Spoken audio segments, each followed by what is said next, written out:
Okay, so I've been going through the comment sections on some of my videos, and I'm not gonna say who, but someone has requested across multiple videos that they wanted more videos on radios. So I will fulfill that request, and here we go. It's a Panasonic stereo CD system, model SA-AK25. Here it is. It's sitting on my desk. There it is. It's got the remote too. And funny story about this remote. There was a little piece of broken plastic inside that didn't affect the remote. Still works fine. Nothing broken on it. But there's a little tiny piece in there, and when you shake it, it just rattled like a rattle.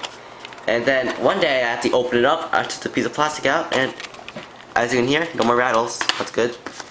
Here's the manual too. And our side's got stain, and it's all wrinkled. That can probably be because it's just been left inside of a closet for I don't even know how long, maybe like 10 years. I don't know. I think this is actually on top of it too. So yeah, it's just the manual. Nothing special about it. All those manual goodness. Right here, anyways. Due to copyright, unfortunately, I can't play too much radio because I got a copyright strike. YouTube is very strict about that. Don't want to get in trouble for them. Definitely don't. I can't play CDs because I don't have any CDs that don't have copyright information on them. I know I can burn my own CDs, but to be honest, I don't really have time for that right now. The only thing I can play are cassettes that I've made myself that aren't copyrighted. So yeah, quite unfortunate, I know, but YouTube copyright system is very strict, and I don't want to look at it, let alone take a step in that territory. But I can show you stuff that won't get me copyrighted in copyright infringement. You got 5-disc CD changer and a CD manager. What that is that you can select a specific disc, or you can select all of them, and you could play like a certain track or a certain CD or a certain number of tracks, or you could have them play all 5 discs over a certain amount of time or something. And yeah, it's like that. And same with the cassettes too, on a limited number. You could play one side of cassette, you could play both sides, play both cassettes, and I think that's kind of it actually. Deck 1 is auto tape select and auto reverse, both of them auto reverse, and full logic soft touch controls. So it kind of malfunctioned a little bit. That probably could be because of the age. I haven't really cleaned it. Of course, I cleaned the heads. It's just that the inside is kind of dirty. And also, I think the belts need to be changed on deck 1. Deck 2 is it's getting a little bit weak. I should probably check those belts out. But yeah, over here you got an open close and a next open. So when you're loading CDs, you don't have to press this button or press the CD button. It presses again, you just press this one, then immediately goes to the next one, and then you put the next CD in case you're trying to load 5 discs. You got a random button, so in case you want to select a random disc, or I don't know if you're just not really feeling of making a choice. Here you got the multifunction display, you got clock right now, and it has an equalizer here, but to be honest, I'm not really too much into equalizers. I think this knob is a little broken because whenever I turn it, it kind of just jumps between settings. It's not the best thing in the world. I'm not an audiophile. I'm not really into this equalizer stuff. You got subwoofer buttons for the subwoofer stand speakers. There's one there. The other one is all the way over there. Yeah, so I would have put them both on my desk, but I just don't have any room for that. Headphones, so in case you want to crowd yourself around this thing. Like, seriously, who would want to use headphones on this thing? But whatever, it's there. If you want to use it, that's fine. Don't worry, be honest, that don't really make a lot of sense. Like, why would you do that? Why don't you just use that thing? Or that? Your iPod. Okay, what am I saying? iPods and such. You'd probably just be using your phone, to be honest. I'm being honest right now. You'd probably just use your phone. Whatever. It's got an auxiliary input on the back of the unit here. See here, here's the line input. I have it set up. This is where you put the antennas. It comes with 2 antennas. It's got this AM loop and it's just an FM wire. Just literally just an FM wire. You can attach an outdoor antenna to it if you want. this is where the AM loop would have originally gone, but the bracket broke. I don't know when it broke, but it's broken. That sucks, but yeah, that's where it originally gone. But you know, there's the power input over there. And here are the speaker connections. You put the left and right speakers here, and it specifically says to use speakers only designed with the system. So I assume you just kind of stuck there. Then again, the person I assume who would be buying this unit would obviously not have a speaker system. It would just be using the built-in speakers because they don't really have the money or something. You know, it's kind of just this entire unit altogether. It's just kind of budget system that maybe a teenager would have bought or something. You know, kind of thing that it looks good, but it's not really the best thing in the world. So whatever. It does have holes where you can insert a screwdriver to adjust the cassette tape heads, so you can make sure that's right. Yeah, I'll just turn it on right now. You can press one of the source buttons to turn it on. You don't need to use the power button. And it greets you. And you can see it says auxiliary, because that's the input I selected here. It's got numbers. Now these can be for presets or for track numbers on the radio and CD. Over there, that's the reverse mode on the cassette deck. Right now it's separate sides. But if I click the reverse mode button down here, it switches between both sides or continues play 8 times over. And it actually is exactly 8 times. That's what the manual says. And then you go back to separate sides. You got the cassettes, which are logic. And you can actually see that there's actually some rust. Ugh. It's just some surface corrosion, but still, it's corrosion and nobody likes that. And you can see the cassette heads in there. Full auto reverse, full audio system, which is rotating head. Is not exactly the best thing because over time they can become misaligned. A lot of audiophiles back in the day were really concerned about that. In fact, the audio companies have done some really funky things where the entire cassette goes around or something, and it's weird. But eventually cassettes died out, and they just settled this because it's cheap and nobody cares. But of course nowadays they don't even have that anymore. Now it's just this cheap Chinese thing, this generic cheap Chinese plasticky thing that's the only thing that you can get nowadays. And the few modern cassette systems made today, they only have that to work with because nobody makes those anymore. Anyways, Deck 2 is capable of recording. Deck 1 is not. And Deck 2 is capable of metal tape playback, only playback, not recording. And Deck 1 is not. We got CD, like you said. It indicates disc 1. And if I had a CD insert, that's where the track numbers could be. And it would have a counter about how long it was to track you're on and such. It says no disc because there's no disc in it right now. Gotta turn the volume down. Then we click tuner, go to tuner. And right now I've got on that frequency. And you can see here, got graphic equalizer and such. Here's the button for subwoofer. You can see it's on, that's max.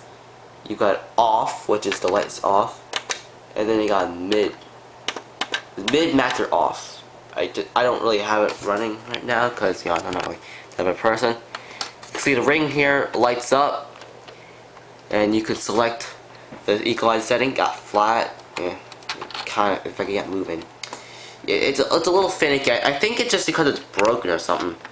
It's kind of hard to navigate. You got disco. Oh no. You can see, like I said before, I think the knob's broken. I can't really move it. Oh, got clear, got heavy, got AI equalizer, which is this thing over here, and you got manual where you can manually set it. There's a manual setting. It's not very. It's got soft, you know. All the settings are here. Yeah, the camera can't focus too well. It says heavy, disco, clear, live, soft, and hall. And down here it says tuned. It needs to tune to a station, and it also says stereo in case it's a stereo, which this one is. Yeah. typically I just have it on flat because, to be honest, I'm not that type of person. Over here, you got display mode, which can actually change the way the display works. Press the button. You could have that. You could have nothing. You can have that. And yeah. I just have it on that because I think it's the best. Whatever. You got clock and timer function, so you would have the timer turn on the radio or cassette or CD at a certain time of the day. And down here is a play/record time, so in case you want to start a certain recording, for example, if a radio broadcast goes on at a certain time and you want to get that recorded onto cassette, you can do that. You can set a certain time, like if you're not there, like the 5 o'clock news or something, I don't know. If you turn it off, you can set for a demo turn on. Hold the button here. You can turn on the demo. And it just says, this greets you. It doesn't do anything too much, really. It doesn't do anything. It's just a demo. It shows you all the things that you got. Not invigorating. It's got a little sleep indicator showing that it is in sleep mode, and I just turned it off right now because, to be honest, I don't really like the demo. Good. Let's go to tape, and I'll play you cassette because that's the only thing I really can play.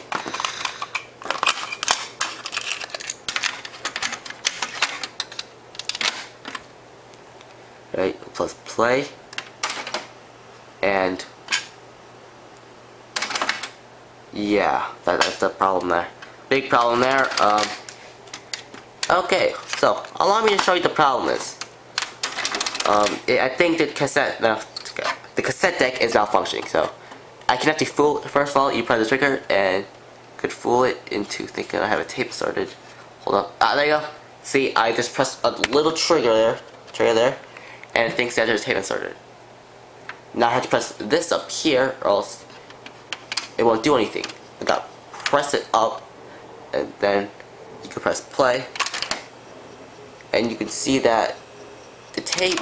I'm pressing this button, which means that this spindle should be turning to move the tape forward, but that one is because it's broken.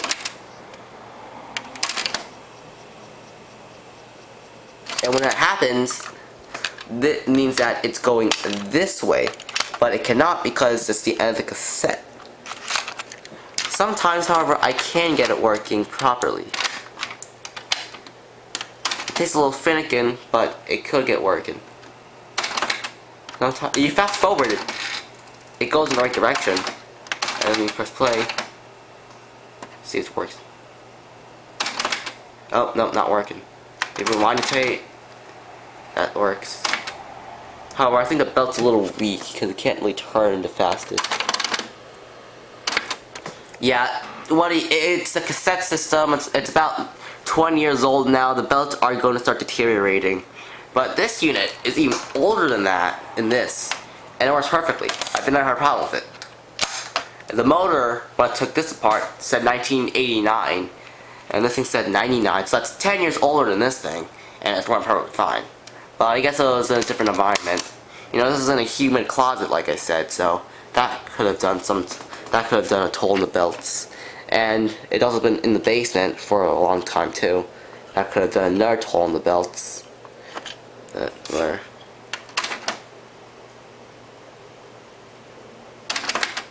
Alright, so I'm gonna stop the recording here, and I'm gonna see if I can get the cassette running. Alright? Stay back. Hold on, I'm gonna be right back. Okay, so I managed to get the tape running in the other direction. This direction doesn't seem to work. I just don't know what is going on there, but I managed to get this way working. So I'll let you listen to that. The microphone's hearing capabilities. Now we'll use an external microphone. The external microphone didn't work. The internal microphone is pretty good, so I'll say that. Well, it's good for what it is, and that was actually recorded on this thing because I don't know, I can't get a recording on this. It'll be really hard to do that. I'm gonna have to do a live input and everything, and I'm gonna make sure the audio level is really high up. And actually, when you're listening to that, I really had to crank the volume on that because the recording level is really quiet. I don't know. Maybe it's because I used the chrome tape on a standard fair tape only system. I don't know. But, you know, I just wanted to give an audio demonstration. I know it's not the best quality, but it wasn't copyrighted. It's what I had on hand, and that's all I could have done. So, anyways, that's on deck 2. I'm not gonna try to use deck 1 because that deck 1 that's not gonna happen. It's just not gonna happen. But the radios and the CD player still works, so that's good. I don't have another CD race. I don't have another CD system besides my computer. But listening to CDs on a computer. But yeah, hope you enjoyed this video. If you want to see more, I guess I could probably do something with CDs. But suggest to what you want to watch in the comments below, and I'll see you next time.